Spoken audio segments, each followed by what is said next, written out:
ఆర్థిక ఇబ్బందులతో లక్నో ఐఐటీలో చేరలేకపోతున్నానంటూ తిలికి చెందిన బసవయ్య అనే విద్యార్థి ఆవేదన వ్యక్తం చేశారు. దీనికి స్పందించిన నారా లోకేష్ నేనున్న తమ్ముడు ఫీజు విషయం నేను చూసుకుంటా అంటూ ఆ విద్యార్థికి భరోసా ఇచ్చారు.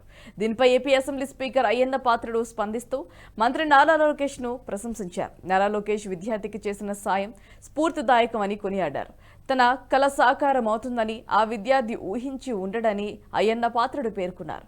ఆల్ ది బెస్ట్ బసవయ్య అంటూ ఆ విద్యార్థికి శుభాకాంక్షలు తెలిపారు. లక్నో ఐఐటీలో ఫీజు 4 లక్షల రూపాయలు ఉందని, అంత ఖర్చు తన కుటుంబం భరించలేని స్థితిలో ఉందని బసవయ్య లోకేష్ను ట్యాగ్ చేస్తూ ట్వీట్ చేశారు. తన తల్లిదండ్రులు కూలి పనులు చేసుకునే పేదవాళ్ళని బసవయ్య తెలిపారు. ఈ ట్వీట్ పై స్పందించిన నారా లోకేష్, బసవయ్య నీ కల నెరవేర్చే బాధ్యత నాది అంటూ పూర్తి భరోసా అందించారు. నారా లోకేష్